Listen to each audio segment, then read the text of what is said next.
दुनिया का सबसे बड़ा हॉस्पिटल तुम्हारे घर के अंदर और तुम्हारे घर के नजदीक में विराज है।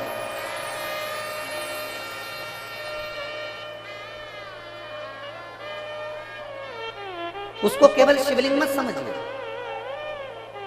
उसको केवल शंकर भगवान का शिवलिंग मत समझो, उसको ये समझिए कि वो हमारे घर में जो शंकर भगवान का शिवलिंग विराजमान है, हमारे घर में जो शंकर भगवान का शिवलिंग है वो साधारण नहीं, वो स्वयं शिव का एक प्रतिबिंब है। देखिए, आज कथा का विराम दिवस है। हम तो यही कहेंगे, हमने आज तक शिव महापुराण की कथा में जो देखा है, जो हमने अनुभव किया है, वही हम आपको बता रहे हैं कि जैसे मेहमान 15 दिन, 8 दिन, 5 दिन तुम्हारे घर में रहते हैं, वो बच्चों को कुछ नहीं देते, पर मेहमान जब जाने लगते हैं तो अपना पर्स खोलकर अपने घर के बच्चों को जरूर कुछ ना कुछ देकर जाते हैं। उसी तरह मेरा देवाधिदेव महादेव कथा का विराम होता है तो कुछ ना कुछ देकर जरूर जाते हैं।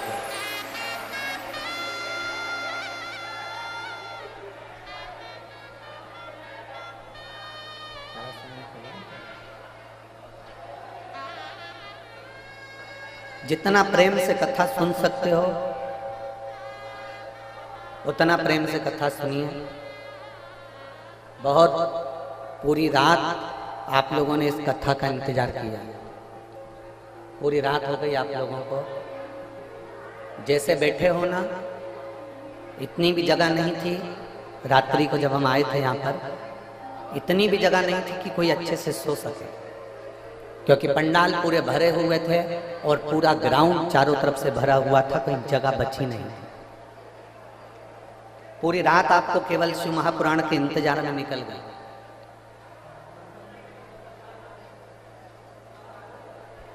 कई वीआईपी सुबह सुबह आ रहे होंगे और अंदर आने के लिए जिद कर रहे होंगे। हमारा उनसे निवेदन है, आपके चक्कर में इतने लोग जो रात भर से इंतजार कर रहे हैं उनकी कथा ना रह जाए, उसका स्मरण अपने भीतर रखिए। ये जो पूरी रात से इंतजार कर रहे हैं, आपके चक्कर में इनकी कथा ना रह जाए, इसलिए आपको जहां जगह मिले वहां बैठकर सुनो। जिद मत करो कि हमको आगे जाना है या आगे बैठना है या मैं आगे पहुंचना है, जहां मिल जाए। 2.5 घंटे की कथा और है, बड़े प्रेम से सुन लो, और इतने प्रेम से सुन लो कि ये झोली तुम्हारी खाली ना रहे, मेरा भोलेनाथ तुम्हें भर कर पहुंचा जाए। दिल से सुनो।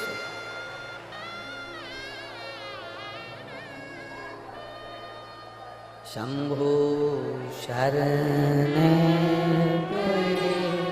मांगू घड़ी रे, दुख काटो दया करी दर्शन आपो। शंभु शरण पड़ी मांगू घड़ी रे घड़ी, दुख काटो दया करी दर्शन आपो। शिव कथा कर रहे, एक केवल शिवलिंग को शिवलिंग ना समझो।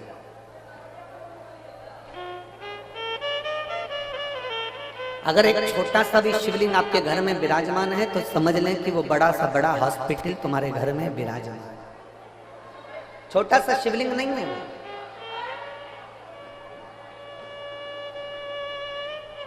वो बहुत छोटा सा शिवलिंग नहीं, वो आपके घर में देवाधिदेव महादेव स्वयं कालाधिपति विराजमान है। बस उस शंकर को पहचानने के लिए तुम्हारे नेत्र अच्छे चाहिए।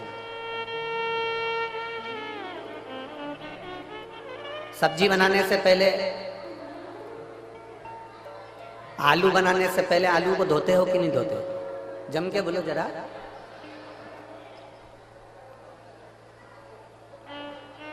बैंगन बनाने से पहले बैंगन को धोते हो कि नहीं धोते हो?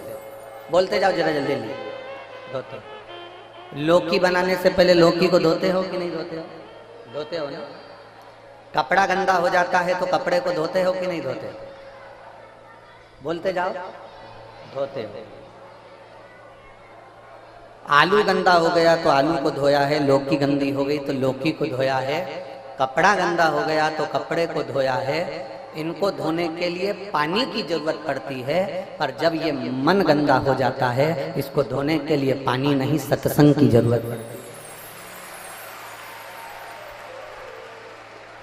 जब ये मन भटकने लगे, जब यह मन तुमको लगने लगे कि ये भटक रहा है, ये केंद्रित नहीं हो रहा, ये भगवान की विरल भक्ति की ओर जा नहीं रहा, तब इसको कहीं शिव पुराण की कथा में ले जाकर बिठा दो। तब इस मन को भगवान शंकर की कथा में ले जाकर बिठा दो और मन को भगवान शंकर की विरल भक्ति में डुबाने का प्रयास करो। फिर यह मन भटकेगा नहीं।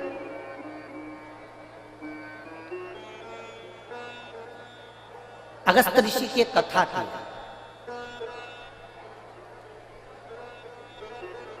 अगस्त ऋषि का एक संवाद आता है कि जिन अगस्त ऋषि को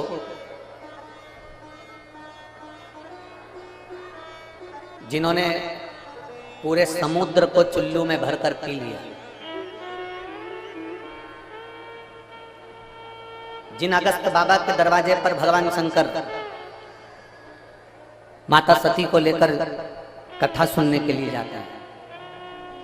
रामचरितमानस में अगस्त ऋषि का संवाद आता है, स्कंद पुराण में अगस्त ऋषि का संवाद आता है, शिव महापुराण में अगस्त ऋषि का संवाद आता है, विष्णु पुराण में अगस्त ऋषि का संवाद आता है। जिन अगस्त ऋषि को कुंभज ऋषि भी कहा गया, जिनके दरवाजे पर भगवान शंकर माता सती को ले जाकर कथा सुनवाने के लिए पहुंचते हैं, वो अगस्त ऋषि का जन्म कैसे हुआ?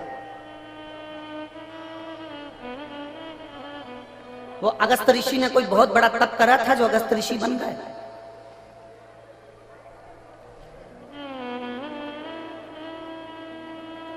वो अगस्त ऋषि ने बहुत बड़ी तपस्या करी थी जो अगस्त ऋषि बन गए?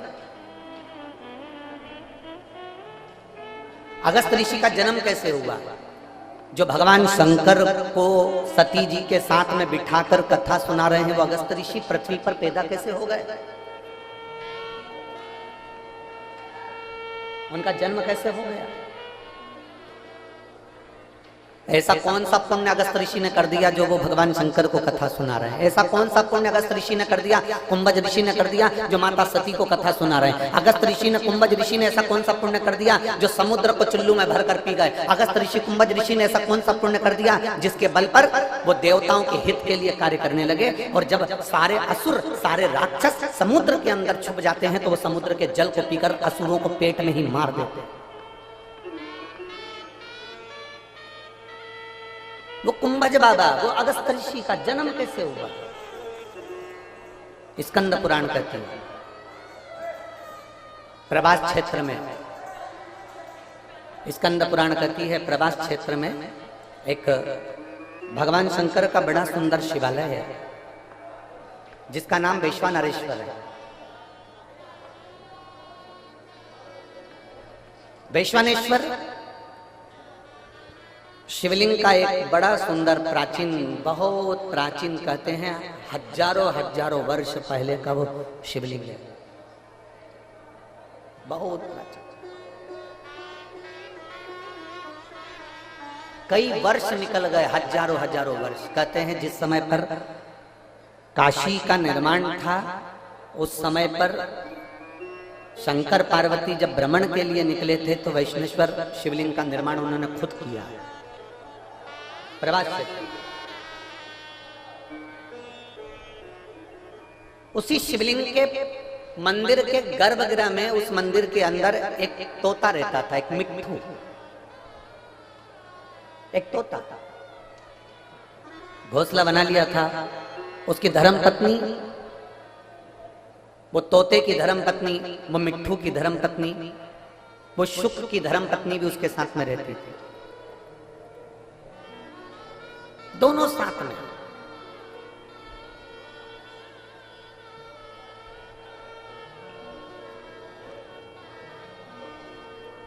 रोज प्रतिदिन वो तोता, वो शुक्र, वो पक्षी उड़कर जाता, घास का एक तिनका उठाकर लाता और अपना घोंसला बनाता जाता।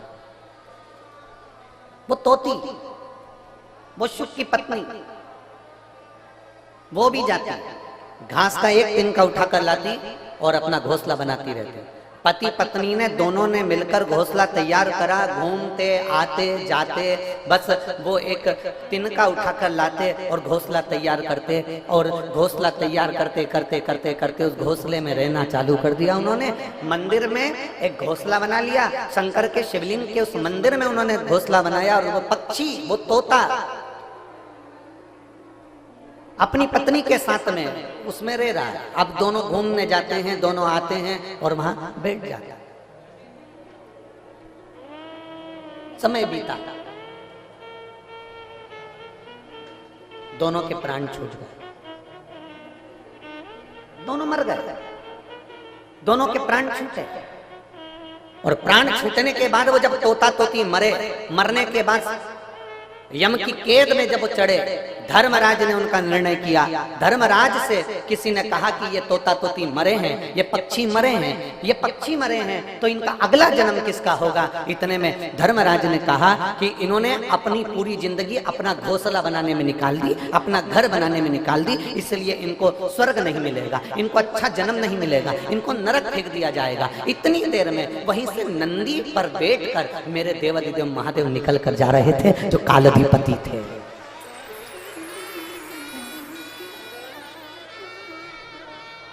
मेरे देवाधिदेव महादेव निकल कर जा रहे थे, जो कालाधिपति थे। उन्होंने जो तोता तोती को देखा तो पहचान गए कि ये मेरा तो वैष्णवेश्वर, मेरे शिवलिंग के पास में इन्होंने घोंसला बनाया था, और ये मेरे शिवलिंग के आसपास में परिक्रमा करते थे। जब भी उड़कर आते थे मेरे शंकर के मंदिर में चारों तरफ घूम के फिर अपने घोंसले में जाते थे। मंदिर में आते थे, फिर घूमते थे, फिर घोंसले में जाते थे, फिर घूमते थे, फिर घोंसले में जाते थे। ये पक्षी घूम घूम कर मेरी परिक्रमा करता था। शंकर भगवान ने कहा यह कोई साधारण पक्षी नहीं है, इसने मेरे शिवलिंग की परिक्रमा करी है, मेरे शिवलिंग के आसपास घूमा है, इसलिए साधारण मनुष्य नहीं बनेगा, ये साधारण जीव नहीं बनेगा, ये नरक का भोग नहीं भोगेगा, ये पृथ्वी पर जाकर एक ब्राह्मण और ब्राह्मणी के रूप में जन्म लेगा, और साधारण जीव ये जन्म नहीं लेगा। और महाराज, इसकी पत्नी का नाम लोपामुद्रा होगा, और ये जो पृथ्वी पर जन्म लेगा ये साधारण मनुष्य नहीं होगा, इसका नाम अगस्त ऋषि होगा। अगस्त ऋषि। अब जरा विचार करिएगा, शंकर भगवान के शिवलिंग के ऊपर चारों तरफ घूम रहा है, तो पक्षी अगस्त ऋषि का जन्म पा लेता है।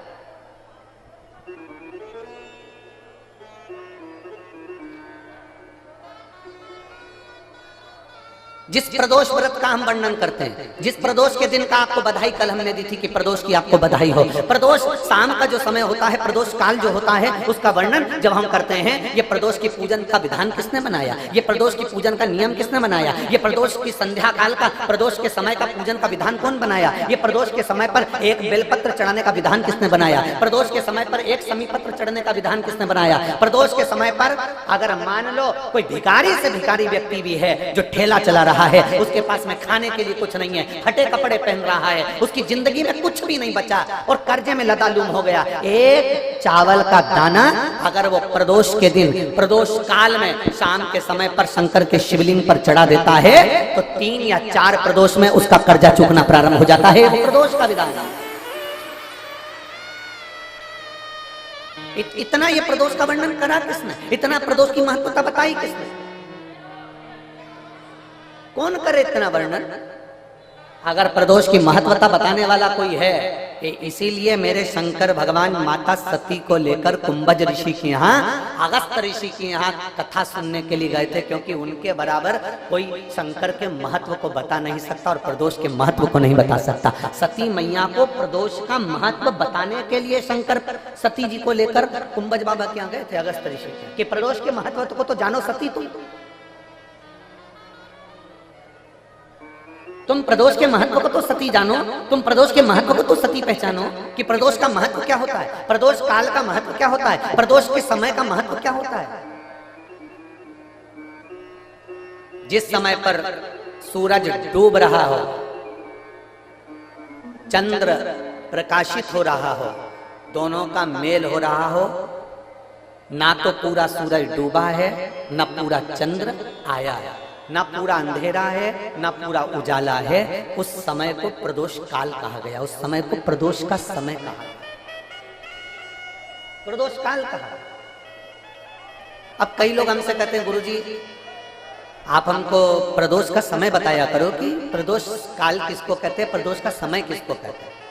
अब एक बात हम आप सबसे कहना चाहते हैं, जितने लोग आस्था चैनल पर सुन रहे हैं, जितने फेसबुक यूट्यूब पर सुन रहे हैं और जितने रेवाड़ी की इस पवित्र धरा पर कथा को सुन रहे हैं, आप सबसे एक बात कहना चाहेंगे, अगर हम समय देखकर बताएं आपको कि शाम को 6 बजे 6:30 बजे 6:30 पे लेकर 7:30 के बीच में ये समय है, या 5:30 से लेकर 6:30 तक का ये समय है, या हम तुमको बोल दें कि इतनी बजे ये समय प्रदोष काल का रहेगा या इतनी बजे ये समय रहेगा, तो देखिए कभी कभी ठंड का समय आता है तो दिन जल्दी ढल जाता है, कभी कभी गर्मी का समय रहता है तो दिन बहुत लेट ढलता है। इसलिए समय की गणना से मत चलो, आप तो ये अंदाजा लगाकर रखो कि दिन ढल रहा हो, अंधेरा होना शुरू हो रहा हो, सूरज डूब रहा हो, चंद्र प्रकाशित हो रहा हो, अंधेरा अपना काम कर रहा है, सूरज ढलता जा रहा है, दिन कम होते चले जा रहा है और अंधेरा थोड़ा बढ़ते चले जा रहा है। इन दोनों का जो मिलन का समय हो, अब वो कितनी भी बजे, आप तो बस उसके मिलन का समय निकाल लो, वही समय प्रदोष काल कहलाता है, वही समय प्रदोष काल।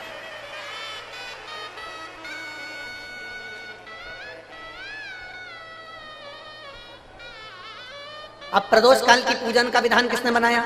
कोई आपसे पूछे तो क्या बताओगे? जम के बोलो जल्दी से, कौन ने बताया था? अगस्त ऋषि। सबसे पहले प्रदोष की पूजन कौन ने करी थी? अब कोई आपसे पूछे तो आपको उत्तर देना है। 12 ज्योतिर्लिंग में से एक ज्योतिर्लिंग है ओमकारेश्वर।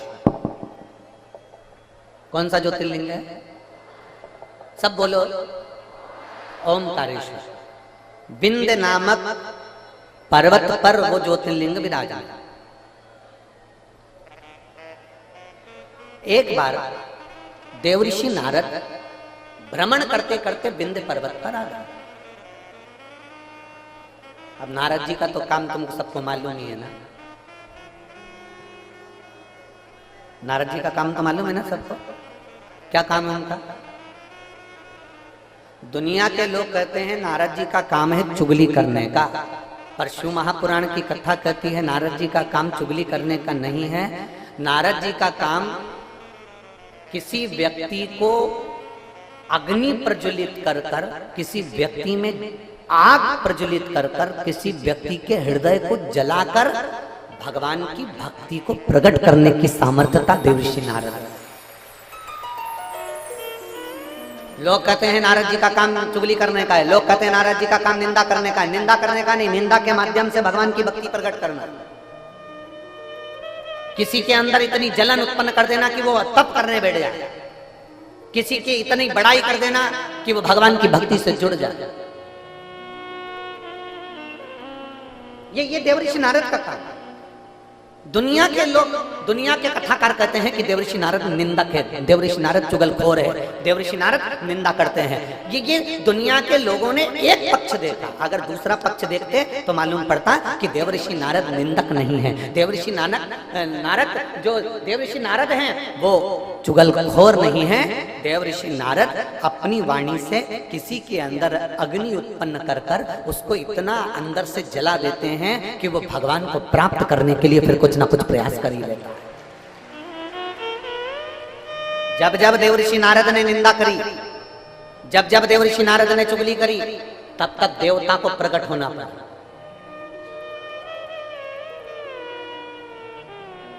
गए थे माता लक्ष्मी के पास में। देवऋषि नारद ने माता लक्ष्मी जी से कह दिया था, मैया बहुत भूख लग रही है, कुछ खाने का है क्या? बहुत तेज भूख लगी है, कुछ खाने का है आपके पास में? मैया ने अंदर से जाकर मोतीचूर का लड्डू ला कर दे दिया। नारद जी ने जो मोतीचूर का लड्डू खाया तो नारद जी ने कह दिया, मैया लड्डू तो अनसुईया जी के घर के थे, क्या जोरदार लड्डू बनाती है मैया, तुझे तो लड्डू बनाना भी नहीं आता लक्ष्मी मैया। अब तो लक्ष्मी जी को क्रोध आ गया। इतनी देर में नारद जी पहुंच गए पार्वती जी के यहाँ। पार्वती जी के यहाँ पहुंचते से कमैया भूख लग रही है, भूख बहुत तेज है।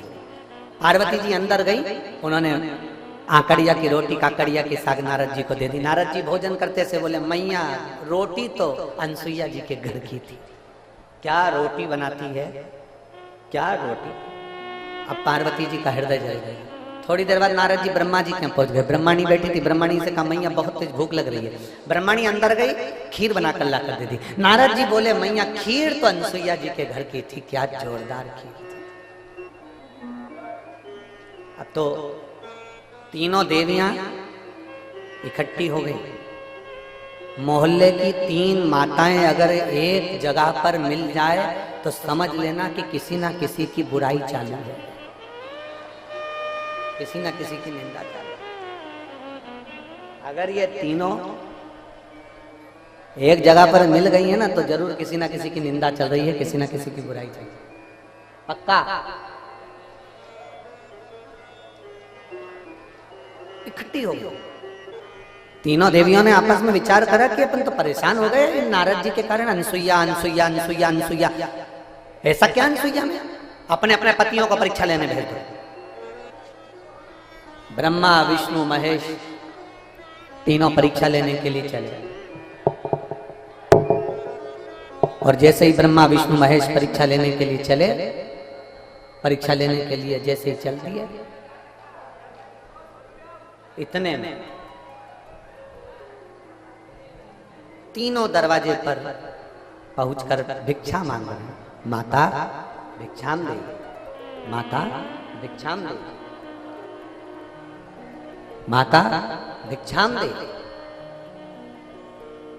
अनसुईया जी बाहर निकल कर आई और माता अनसुईया जब बाहर निकल कर आई और माता अनसुईया जी ने जो दर्शन किया,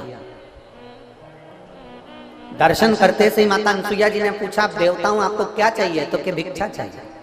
अनसुईया जी अंदर गई, पात्र में थोड़ी सी भिक्षा लेकर आई, अन्न का दान देने लगी। इतने देर में जब अन्न का दान देने लगी तब उसी समय पर अनसुईया जी जब अन्न का दान दे रही थी तब तीनों देवताओं ने खड़े होकर कह दिया, हमको भिक्षा ऐसे नहीं चाहिए।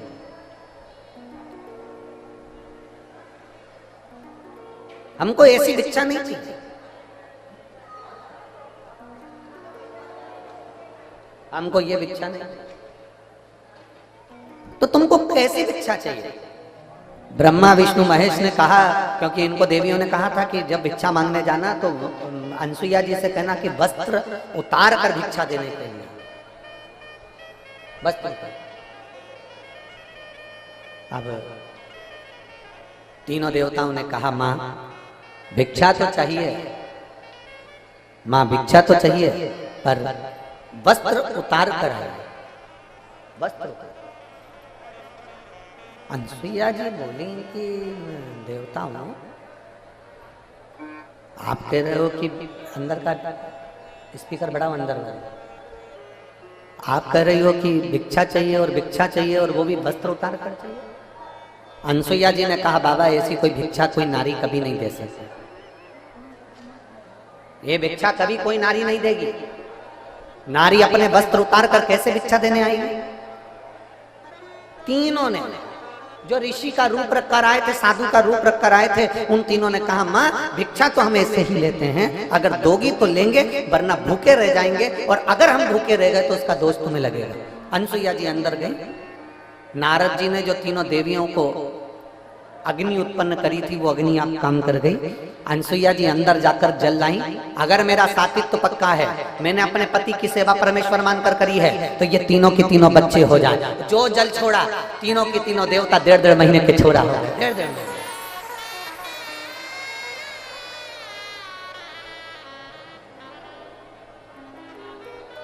अंत ऋषि थे।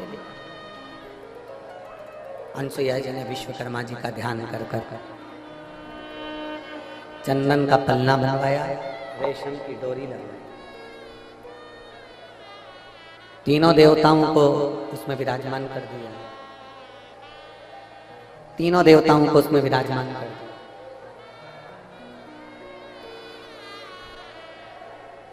और तीनों देवता उसमें विराजमान हो गए। चंदन के पलने में रेशम की डोरी डालकर माता अनसुईया तीनों को झुला रही थी। इतने में अंतरी ऋषि का आगमन हो गया। अंतरी ऋषि ने पूछ लिया अनसुईया जी से कि ये किनके बच्चे हैं। अनसुईया जी तुरंत अंतरी ऋषि से कहती हैं ये अपने बच्चे। अंतरी ऋषि ने कहा अभी मैं स्नान करने गया था तब तो एक भी नहीं था और आया तो तीन। अनसुईया जी बोली भगवान जब देता है तो छप्पर फाड़ कर देता है।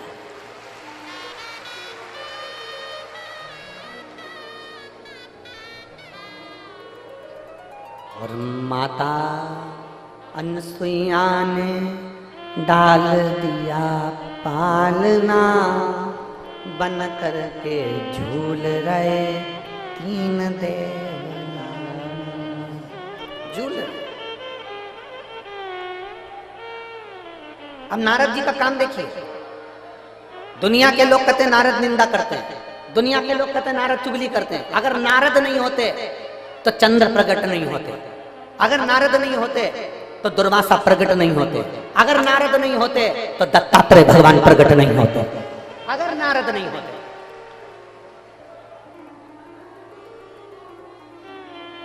नारद जी चले लक्ष्मी जी के पास में पहुंचे। मैया आज बड़ी बेचैन दिख रही हो। लक्ष्मी जी बोली क्या बताएं,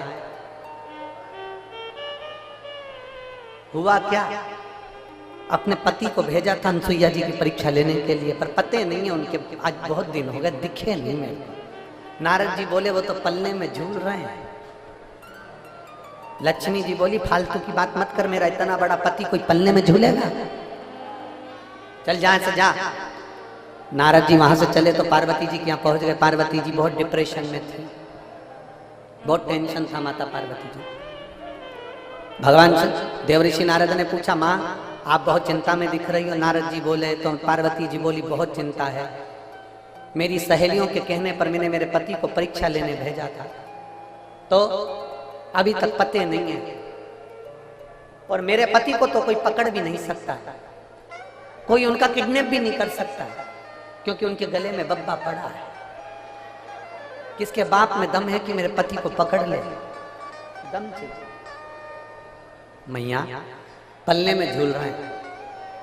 सरस्वती मैया से भी कह दिया पल्ले में झूल रहे हैं। तीनों देवियों ने नारद जी के चरण पकड़ लिए। नारद रुक जा, तो ये बता कि हम हमारे पति को कैसे लेकर आए। नारद जी ने कहा जैसे तुम्हारे पति मांगने गए थे वैसे तुम भी चली जाओ। तीनों ने ब्राह्मण की पत्नी का रूप लिया, दरवाजे पर अनसुईया जी के पहुंच गई। अनसुईया जी के दरवाजे पर जाकर तीनों देवियों ने आवाज लगाई माता भिक्षाम दे, माता भिक्षाम दे, माता भिक्षाम दे, माता भिक्षाम दे। बार बार आवाज लगाई जाए, बार बार आवाज लगाई जा रही है माता भिक्षाम दे, माता भिक्षाम दे, माता भिक्षाम दे।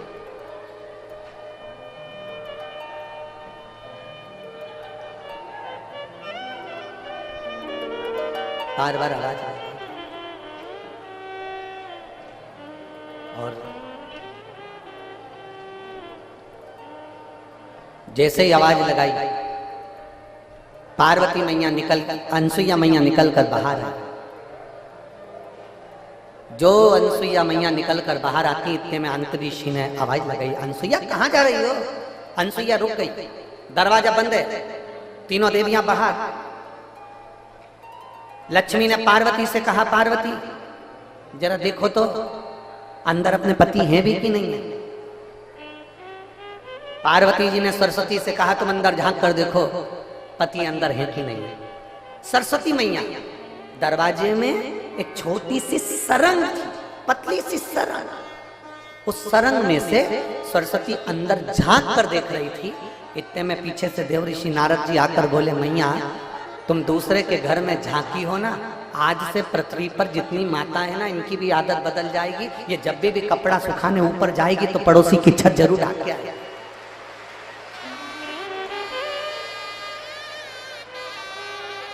ए मैया होली पे दिवाली पे अपने यहाँ पर पपड़िया बनी कि नहीं बनी, गुजिया बना कि नहीं बना, मठरी बनी कि नहीं बनी, चकली बनी कि नहीं बनी, अपने घर पर अचार डला कि नहीं डला, अपने घर पर कुछ काम हुआ कि नहीं हुआ, इनको कोई मतलब नहीं रहेगा। पड़ोसी क्या जरूर देखेगी तूने क्या बनाया। उससे जल। दिवाली पर अपने यहाँ रंगोली डली की नहीं डली से मतलब नहीं है, पर पड़ोसी की यहाँ रंगोली जरूर देखेगी उसने कौन सी बना, क्योंकि माँ आप झांकी हो, आप झांकी हो, इसलिए ये गुण आ जाएगा। जब सुना थोड़ी देर बाद माता अनसुईया जी ने दरवाजा खोला, जैसे दरवाजा खोला तीनों देवियां चरणों में पड़ गई। तीनों देवियां। अंत ऋषि ने अनसुईया जी से पूछा ये कौन है? अनसुईया जी बोली ये अपनी बहुएं हैं। आंतरी ऋषि बोले बेटे इत्ते से बहु साथ साथ हाथ। इतने में तुरंत अनसुईया जी ने तीनों से कहा तुम्हारे ससुर जी हैं, पांव पड़ो, पांव पड़ो जल्दी से। तीनों देवियों ने आंतरी ऋषि के चरण छुए।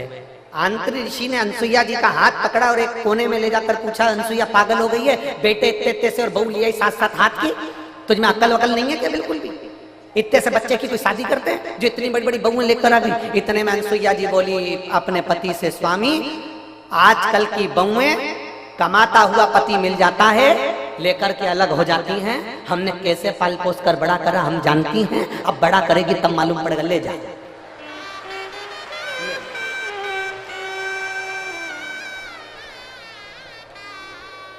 अब तीनों देवियां तीनों देवताओं को देखकर टेंशन में आ गई। लक्ष्मी जी बोली मेरा कौन सा है, और पार्वती जी बोली मेरा कौन सा है, सरस्वती जी की मेरा कौन सा है। तीनों एक एक बच्चे को उठाती है, घुमा घुमा के देखती है। बाबा हर माल 2 रुपया, जिसका जो अंश है उठा लो।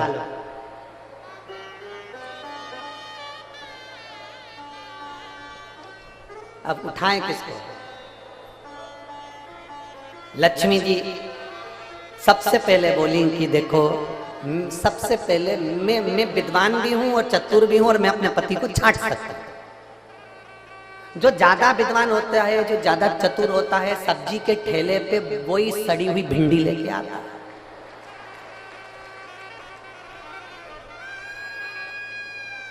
काना बैंगन जो ज्यादा समझदारी दिखाता है ना वही लाता है, वही छाट छाट के अलग अलग रखती जाएगी, रखती जाएगी, रखती जाएगी।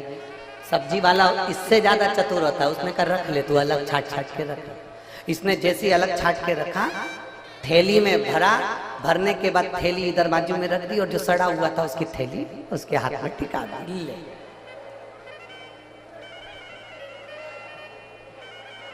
लक्ष्मी जी बोली सबसे पहले मैं छाटूंगी। लक्ष्मी जी ने अपने पति को छाटा।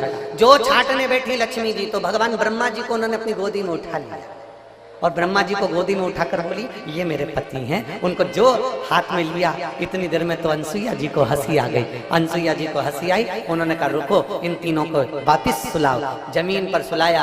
अनसुईया जी ने हाथ में जल लिया। अगर मेरा पतिव्रता धर्म प्रबल है, मेरा सात्वित्व पक्का है, तो मैं जल छोड़ती हूँ, ये तीनों के तीनों बड़े हो जाएं। तीनों बड़े हुए, उन्हीं के अंश अवतार चंद्र, दुर्वासा और दत्तात्रेय भगवान प्रकट।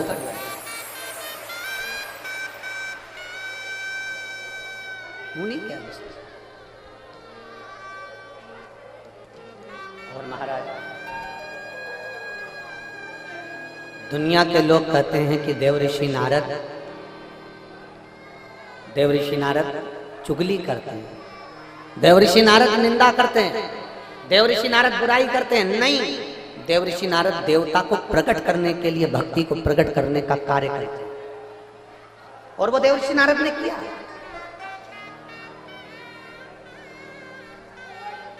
इसीलिए महाराज, इसीलिए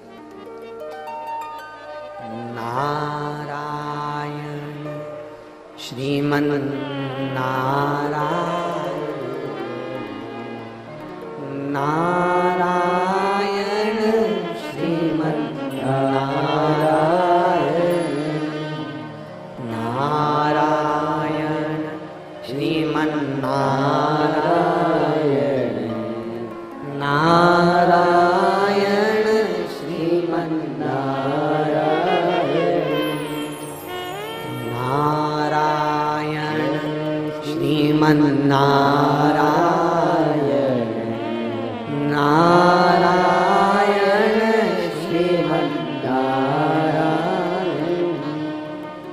लक्ष्मी नारायण सत्यनारायण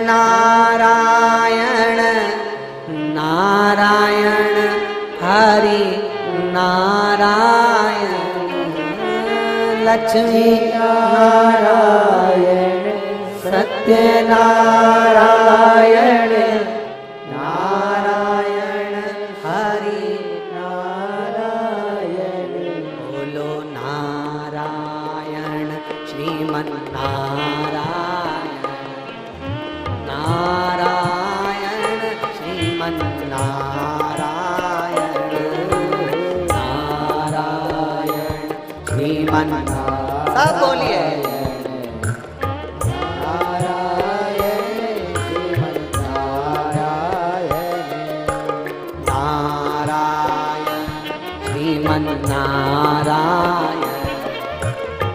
नारायण श्रीमन्नारायण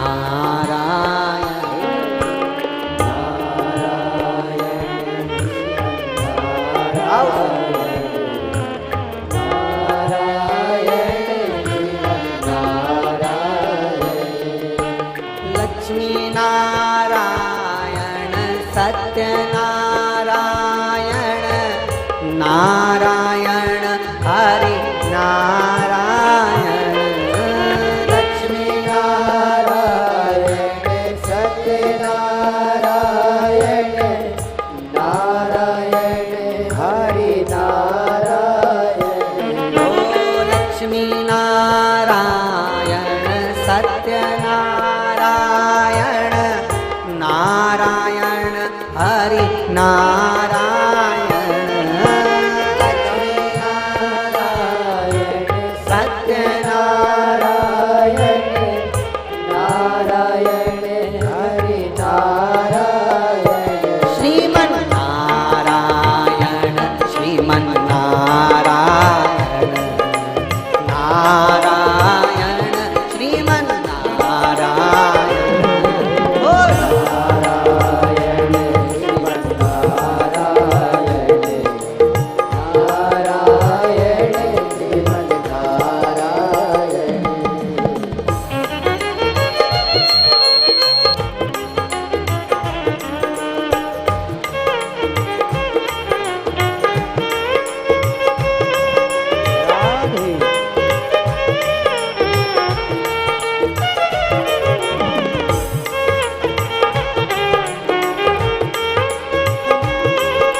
नारायण विष्णु नारायण नारायण शिव नारायण ब्रह्मा नारायण विष्णु नारायण नारायण शिव नारायण ब्रह्मा नारायण विष्णु नारायण नारायण शिव नारायण ब्रह्मा नारायण विष्णु नारायण नारायण शिव नारायण नारायण श्रीमन्नारायण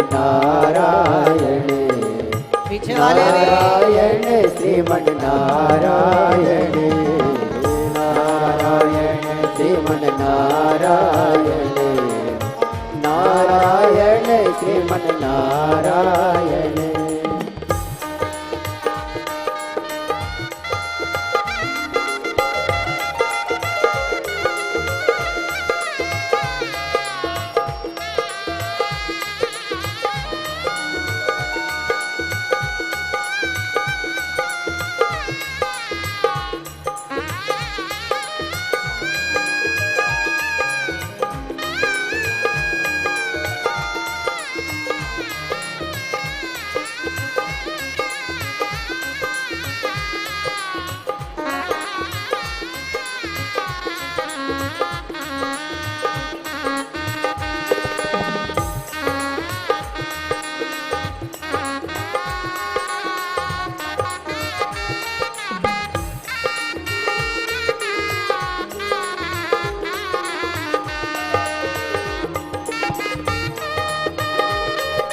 राम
जय हो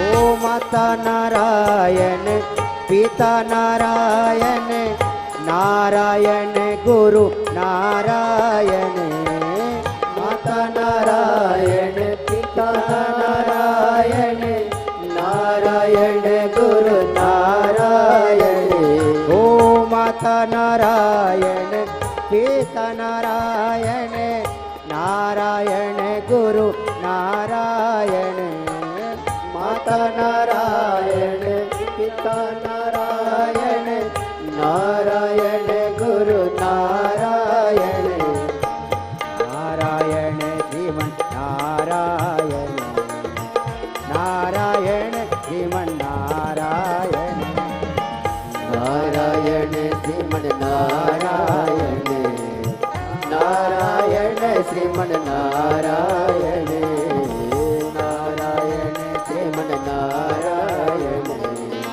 नारायण श्रीमन नारायण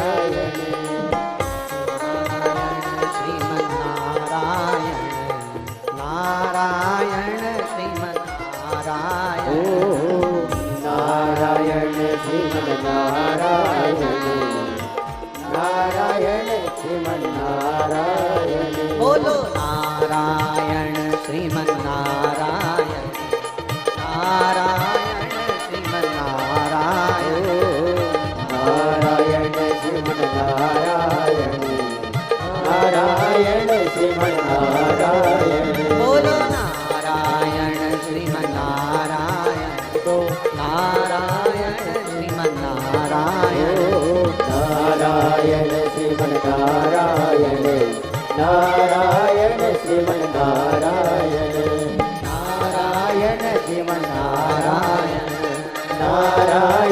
श्रीमन्नारायण ओ नारायण श्रीमन्नारायण ओ नारायण श्रीमन्नारायण महादेव अपने स्थान पर बैठकर भगवान देवाधिदेव महादेव से दिल से प्रार्थना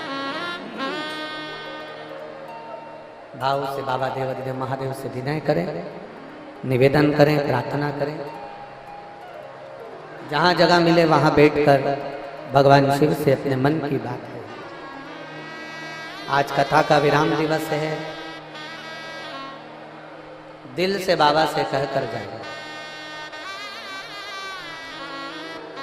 19 तारीख से 25 तारीख तक जो ये पवित्र शिव महापुराण की कथा चल रही है, आज वो विराम की ओर जाएगी।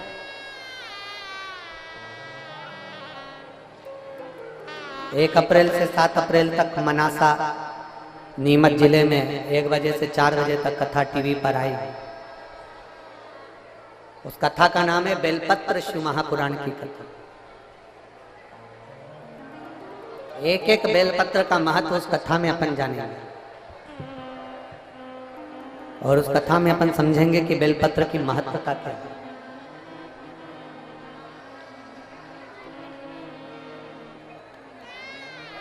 जिसको पैरालिसिस लग जाता है, लकवा लग जाता है, अगर वो भी बेलपत्र की कथा में मनासा से हम उसका वर्णन करेंगे कि एक बेलपत्र के बल पर आपके शरीर का लकवा कैसे ठीक हो सकता है। उस कथा को जरूर सुनिए।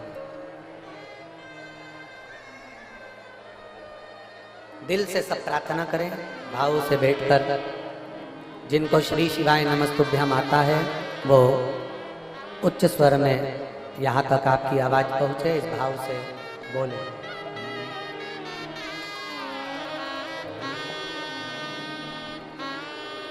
श्री शिवाय नमस्तुभ्यम, श्री शिवाय नमस्तुभ्यम, श्री शिवाय नमस्तुभ्यम, श्री शिवाय नमस्तुभ्यम, श्री शिवाय नमस्तुभ्यम, श्री नमस्तुभ्यम, श्री शिवाय नमस्तुभ्यम। भोला सब दुख काटो हमारा, ओ भोला सब दुख काटो हमारा। शिव शंकर जपो तेरी माला, भोले बाबा जपो तेरी माला। भोला सब दुख काटो हमारा, ओ भोला सब दुख काटो हमारा। वेश मंगलकारी, वेश मंगलकारी। शमशान वासी हमारा, शमशान वासी हमारा। ओ भोला सब दुख काटो हमारा, ओ भोला सब दुख काटो हमारा। शिव कथा कह रही है, भगवान शंकर का संवाद कर रहा है। शिव महापुराण की कथा कर रही है। देवऋषि नारद विंध्य पर्वत के पास में जाकर कहते हैं, विंध्य तुझ में और सुमेरु पर्वत में बहुत अंतर है। विंध्य तो इतना विशाल नहीं है जितना सुमेरु पर्वत विशाल है। अब विंध्य पर्वत को तो क्रोध आ गया। जब विंध्य पर्वत को क्रोध आया तो विंध्य पर्वत ने विचार करा कि अब कुछ भी हो जाए, मुझे इतना ऊंचा बनना है, इतना ऊंचा बनना है कि देवता तक मेरा पर्वत की श्रृंखला पहुंच जाए।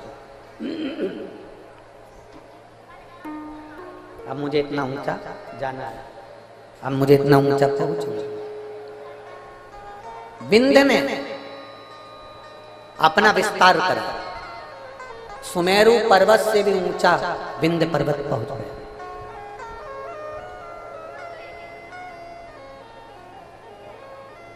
सूर्य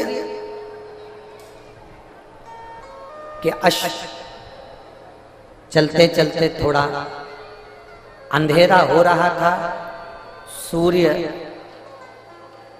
अपना प्रकाश कम कर रहे थे और उस समय पर जाकर सूर्य के अश्व को विंध्य पर्वत के घोड़ों ने, विंध्य पर्वत के शिखर ने सूर्य के घोड़ों को रोक दिया, अश्व को रोक दिया।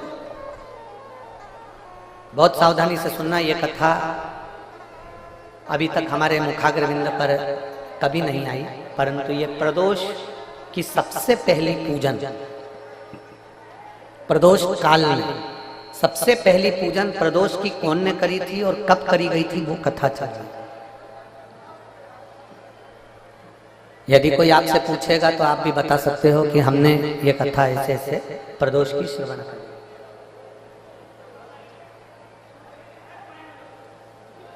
एक सुख का अनुभव कराती है प्रदोष की पूजा। एक पत्र है, देखिए।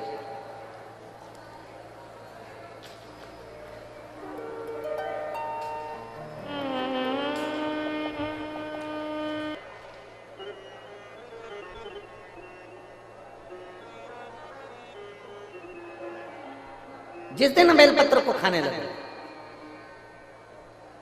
भरोसा रखकर, जिस दिन भगवान शंकर की भक्ति में तुम डूबने लगोगे, उस दिन तुम्हारी जिंदगी की सारी बीमारी, सारा दुख, सारी तकलीफ मेरे काल अधिपति महाकाल राजा की। तुम्हारे जीवन का सारा दुख वो काल अधिपति महाकाल मेरे कुबेर भंडारी, मेरे कुबेरेश्वर महादेव का। एक निवेदन हम जरूर करेंगे, कभी मौका लगे, कभी मौका लगे, इस पंडाल में बोलकर जाना बाबा से कि बाबा मुझे ऐसा धन देना कि एक बार मैं भी कुबेरेश्वर धाम सीहोर आ सकूं और तेरे धाम में आकर कथा सुन सकूं, कंकर शंकर की पूजन कर सकूं, वहां का रुद्राक्ष ले सकूं, कभी कभी। और जरूरी नहीं है कि वहां का रुद्राक्ष केवल बीमारी के लिए काम आता है ना, कभी जिंदगी में कुबेरेश्वर धाम जाना और रुद्राक्ष मांग कर लेकर आना। और हम तो कहेंगे, जितने कथा सुनने वाले हैं सारे श्रोताओं से निवेदन करेंगे, लाल धागे में उस रुद्राक्ष को अपने गले में धारण कर कर रखो, जिंदगी में कभी हार नहीं होगी, आगे बढ़ते ही जाओ। चाहे महिला हो चाहे पुरुष हो, चाहे महिला हो चाहे पुरुष हो, गले में रुद्राक्ष होना जरूरी है, पहनो। कई लोग कहते हैं हम तुलसी की माला पहनते हैं, रुद्राक्ष पहन सकते, क्यों नहीं? किसने मना करा? कौन सा शास्त्र में लिखा है, कौन सी वेद में लिखा है, कौन से पुराण में लिखा है कि तुलसी को पहनने वाले रुद्राक्ष नहीं पहन सकते, या रुद्राक्ष को पहनने वाले तुलसी नहीं पहन सकते?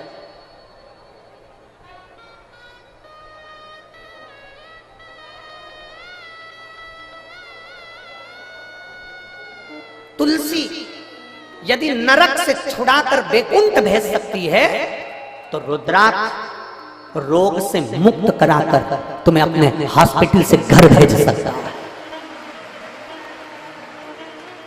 एक रुद्राक्ष, और वो रुद्राक्ष नहीं है, वो मेरा शंभु है, वो मेरा शंकर, मेरा ओघड़ी, मेरा त्रिकालदर्शी, मेरा कैलाशी, मेरा विनाशी।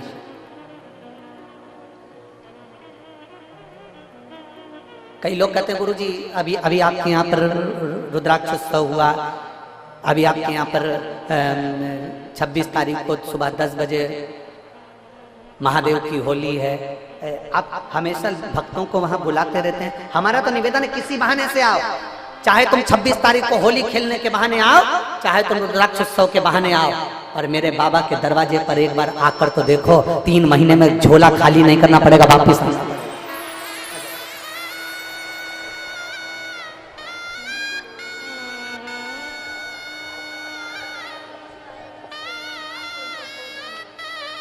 ये आपकी है और ये आपके भैया को।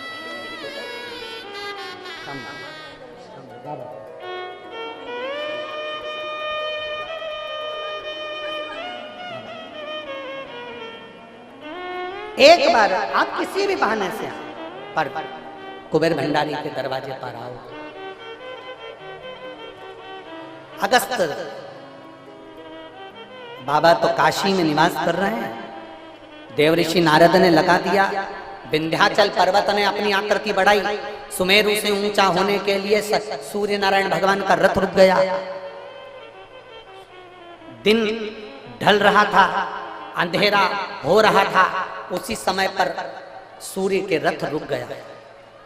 समझ में नहीं आ रहा सूर्य देवता को करूं क्या। वो प्रदोष काल था, वो प्रदोष का समय था, वो प्रदोष की घड़ी थी, वो प्रदोष का पल था, जिस समय पर सूर्य ढल रहा था और रात्रि हो रही थी। दोनों का मिलन होते समय अश्व रुक गए। विंध्य पर्वत ने सूर्य के अश्वों को रोक दिया, आगे नहीं बढ़ पा रहे थे। सूर्य करे क्या? तब सूर्य देवता ने एक बच्चे का रूप रख लिया।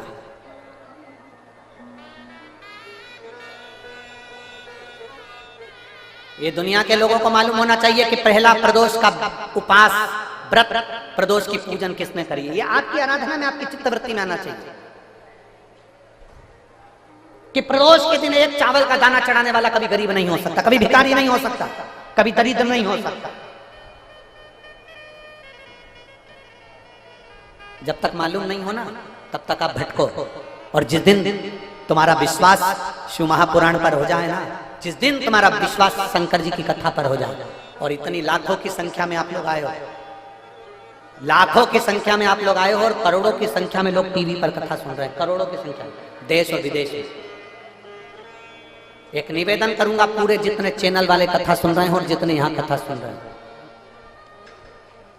अगर शंकर की कथा पर विश्वास है ना, बाबा की कथा पर अगर भरोसा है, एक लोटा जल और एक बेलपत्री पर भरोसा है, प्रदोष काल में लगाए गए घी के दिए पर भरोसा है, बेलपत्री के वृक्ष के नीचे लगाए गए दिए पर भरोसा है, एक चावल के दाने पर अगर भरोसा है ना, तो ये विश्वास के साथ कहता हूं, 6 महीना 8 महीना साल 2 साल में आपके पास में बाबा इतना भंडार भर देगा कि आप भी शिव महापुराण के यजमान बनोगे। आप भी ये शिवपुराण का हम सुनील जी को धन्यवाद दे रहे थे कल भी कि सुनील जी कह रहे थे गुरु जी ऐसा आशीर्वाद दे दो कि हर साल 2 साल में कथा करवाते रहे। हमने सुनील जी से कहा, सुनील जी शंकर भगवान की कथा का सबसे बड़ा एक फल है और एक नियम है कि जो इस कथा को करवा लेता है ना, वो लाइन लगाकर फिर खड़ा हो जाता है कि एक कथा हमें वापिस मिले। ये नियम है इस कथा। भटिंडा पंजाब में अमरजीत सिंह जी ने कथा करवाई, वो 2 बार खबर कर चुके कि वापिस कथा दो हमारे पंजाब के लिए। अभी कथा कर आए सिरसा तारा बाबा की कुटिया में, वहां कांडा परिवार ने कथा करवाई, उन्होंने फिर आकर कह दिया कथा दीजिए। सुनील जी हम आपको भी कहते हैं, आप तो अभी बोल रहे हो कि कथा दीजिए, पर बाबा की कृपा, ये नियम है कथा का। जो एक बार जजमान बन जाता है मेरा बाबा, उसको इतना देना चालू करता है। और केवल जजमान से मतलब नहीं है, जो दिल से पंडाल में बैठकर दिल से सुन ले, 5 दिन की हो 7 दिन की हो, आसन लगाया वहीं पर सो रहा है, वहीं बैठ रहा है, वहीं खा रहा है। दुनिया के संत बाहर तप करते हैं, तुम यहाँ बैठकर शौचालय के लिए भी जाना है ना तो 50 बार विचार करते हो, जाऊंगी ना तो अंदर कैसे आऊंगी, वॉशरूम जाऊंगी तो कैसे आऊंगी। पानी ज्यादा नहीं पीते हो क्योंकि मेरे को वॉशरूम जाना पड़ेगा, ज्यादा खाते नहीं हो कि मुझे शौचालय के लिए जाना पड़ेगा। बार बार तुम अपनी इंद्रियों को कंट्रोल में रखते हो। जो एक संत, साधु, सन्यासी, तपस्वी, साधक, उपासक, कुंभ के मेले के जो संत, पर्वतों पर बैठकर जो संत साधना करते हैं, वो साधना शिव महापुराण के पंडाल में बैठकर मेरी माता और मेरे भाई करते हैं। आप इतना भोजन नहीं करते कि आपको बार बार शौचालय के लिए जाना पड़े, आप इतना पानी नहीं पीते कि आपको बार बार वॉशरूम के लिए जाना पड़े। आप अपने शरीर को, अपनी इंद्रियों को केंद्रित कर कर रखते हो, क्योंकि जाऊंगी ना, इतना बाहर निकल कर जाऊंगी तो वापिस आने में टाइम लगेगा, मैं कथा छूट जाएगी, जगह कोई ले जाएगा। अपनी इंद्रियों को कंट्रोल में कर रहा। इतना तो कोई साधु नहीं कर सकता, इतना तो कोई संत नहीं कर सकता, इतना तो कोई सन्यासी नहीं कर सकता। संत, साधु, सन्यासी, तपस्वी, कई वक्ता, कथाकार जिनसे एसी के रूम नहीं छूटते, जिनसे 4 व्हीलर गाड़ियां नहीं छूटती, वो भी इतना सन्यासी का जीवन नहीं जी सकते जितना आप जी रहे हो, जितना आप जी रहे हो।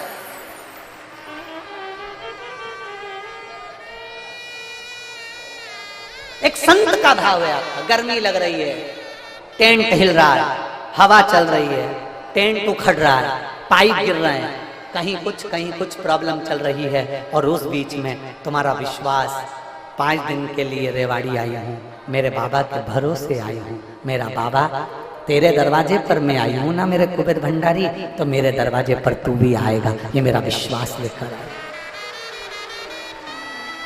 ये मेरा विश्वास। और हो भरोसा दृढ़,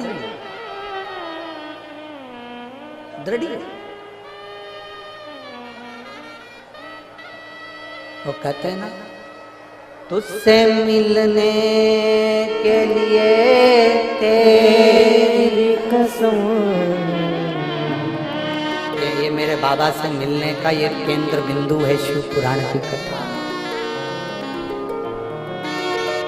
ओम मेरे भोले तेरा सहारा है, मेरे भोले तेरा सहारा है, मेरी नैया का तू किनारा है।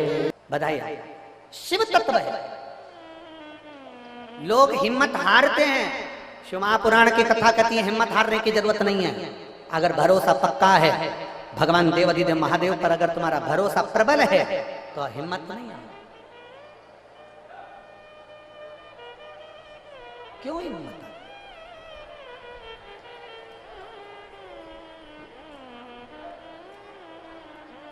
शंभु शरणे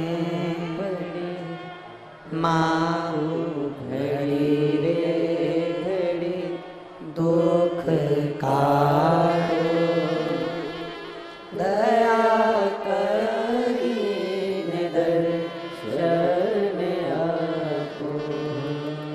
शंभु शरण पड़ी मांगो घड़ी रे घड़ी दुख काटो, दया करीने दर्शन आपो।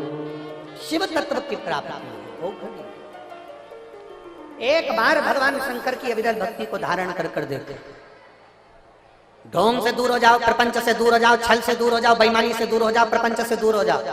दुनिया के लोग तुम्हें बहुत सारा आडंबर कर कर तुम्हें खींचने का प्रयास करेंगे, पर आज की पीढ़ी पढ़ी लिखी पीढ़ी है। आज की पीढ़ी विद्वत्ता की पीढ़ी है। और हम फिर निवेदन करेंगे तुम्हें आडंबर में नहीं फंसना, तुम्हें ढोंग प्रपंच में नहीं फंसना, तुम्हें ढकोसले में नहीं जाना, तुम्हें अंधविश्वास की ओर नहीं जाना। कहीं मत जाओ। कोई तुमसे कहे कि यहाँ जाना मैं तुम्हारा ये काम कर दूंगा, वहां जाना मैं तुम्हारा ये काम कर दूंगा, ना ना ना ना, कहीं मत जाओ। तुम तो अपने घर के नजदीक में जो शिवालय है, तुम्हारे घर के पास में जो शंकर का मंदिर है, तुम तो वहां जाओ। एक लोटा जल चढ़ाओ, गुआरी लगाओ, झाड़ू लगाओ, सेवा करो, अर्चना करो। और जिस दिन मेरा कुबेर भंडारी तुम्हारी झोली भर दे, उस दिन तुम कुबेरेश्वर धाम आ जाना। ये बाप कृपा करे हो। और इतना दे मेरा कुबेर भंडारी, तुम्हारे को इतना झोलियों में भर दे कि तुम भी अपने नगर में, अपने गांव में, अपने शहर में शिव महापुराण की कथा करने के लिए लालायित रहो। ये शिव वो कहे महाराज, तूने ऐसा डमरू बजाया, तूने ऐसा डमरू बजाया,